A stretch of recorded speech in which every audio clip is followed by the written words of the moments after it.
All right.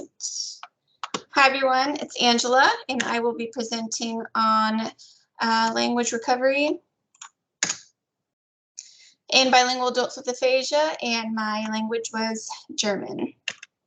So a little background on the German language. It's considered a harsh language, or it has a stereotype of being a harsh language due to many of the sounds being produced in the back of the vocal tract, so that sound.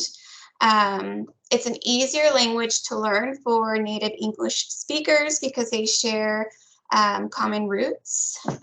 Some examples are pretzel and bretzel, feast and fest, noodle, noodle, and my favorite, schnauzer. So schnauzer is a breed of dogs, but it's also used to refer to mustache in German, which I thought was cute because miniature schnauzers or schnauzers in general have that mustache look. It's the 10th most spoken language in the world. There's 98 million native speakers, and it's an inflected language. German versus English language. So they use prepositions differently than we do. In English, we will say we take medicine for a cough, and in Germany, they would say we take medicine against a cough.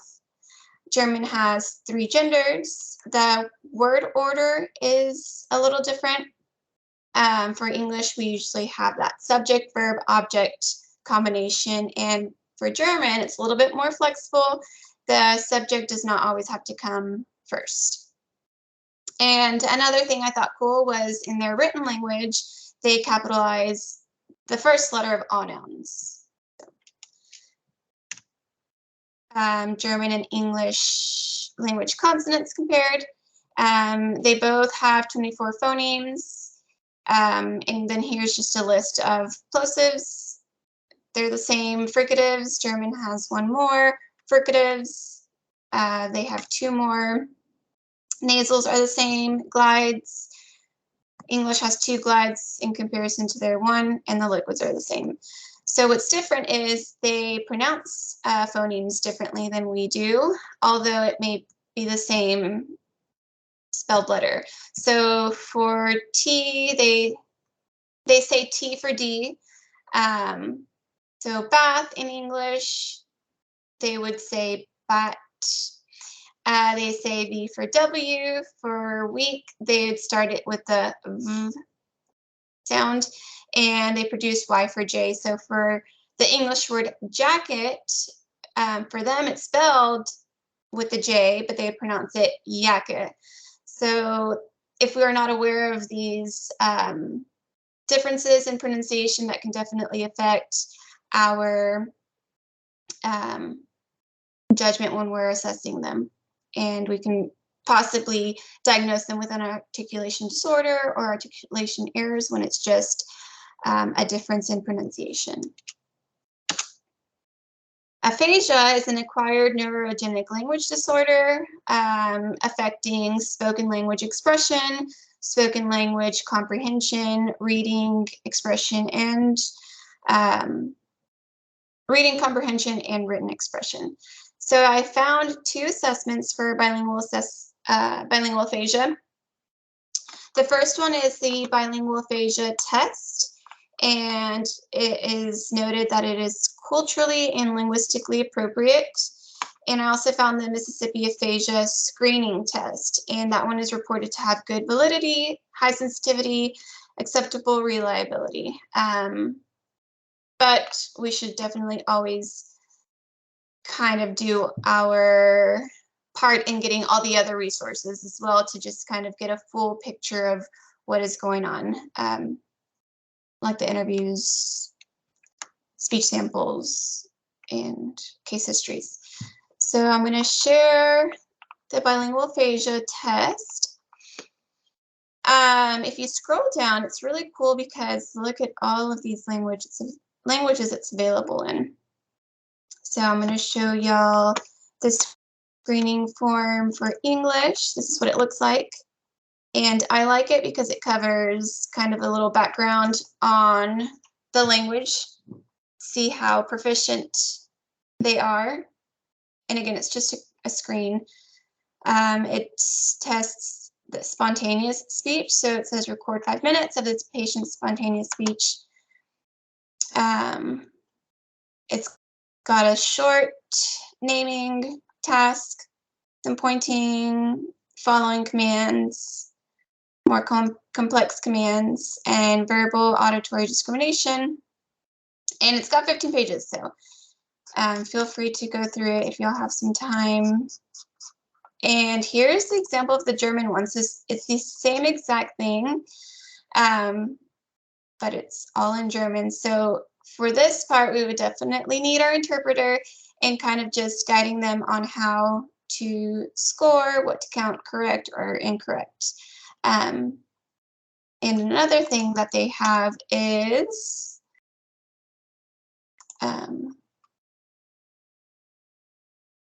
different options for combinations of bilingualism.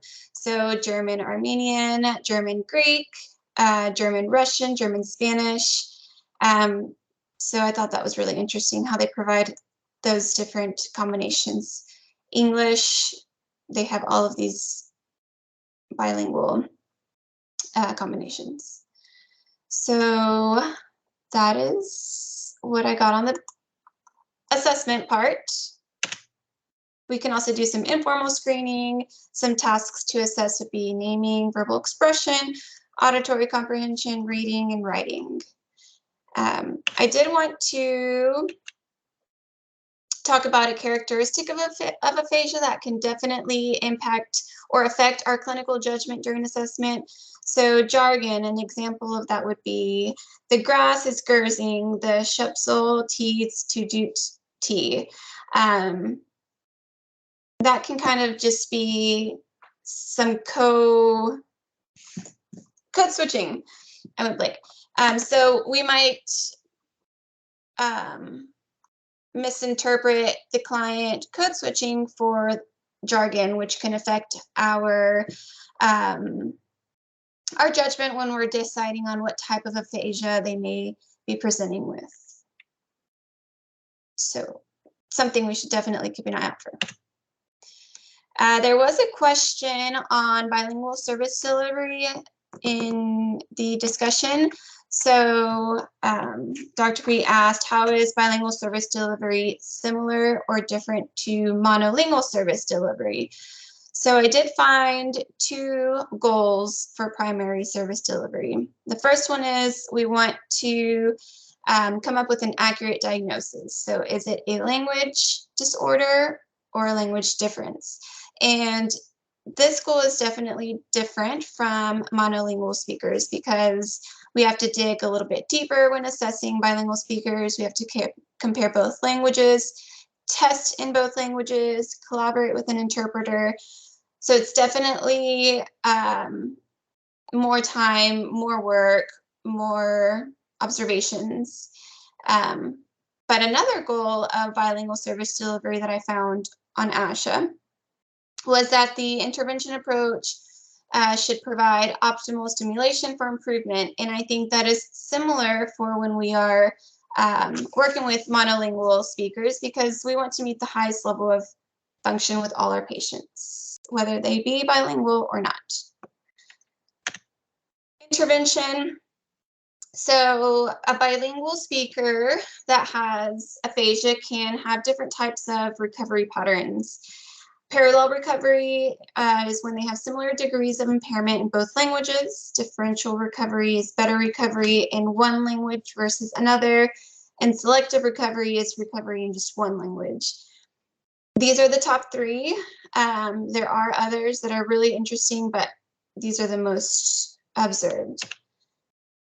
So intervention approaches based on the language recovery pattern can be using the bilingual approach versus the cross-linguistic approach. So if the client demonstrates parallel recovery where they have equal degrees of impairment in both languages and recovery in both languages, we can use Kohnert's bilingual approach because it's meeting the needs of both deficits, or the needs of of the individual who has similar deficits in both languages. And if they have a differential recovery where they're picking up one language over the other, we can use a cross-linguistic approach, which focuses on treating the skills specific to the language they are more proficient in. Some considerations for adults with bilingual aphasia. So it is thought that bilingual individuals may have a higher recovery rate than those who are monolingual. However, research for bilingual aphasia in general is still very limited, but there are some factors that can impact recovery, which include the age of acquisition for the languages they are speaking, the proficiency in each language, and the frequency in which they used each language before they were diagnosed with aphasia. Language recovery can be more effective when we're treating or when treatment approaches target cognates versus non-cognates. However, the study was conducted on Spanish-English bilingual patients. So I did find a study conducted on German-French bilinguals where the German language was targeted and the French language was not. So they did see language recovery improvement in the language that was targeted or trained, but not in the untrained language. So I think this kind of would just go back to the individual, their premorbid abilities, proficiency, frequency in which they used each language. No two people are the same. So I think with more research and just providing that client-specific approach, diagnostic process, we can really know how to approach this.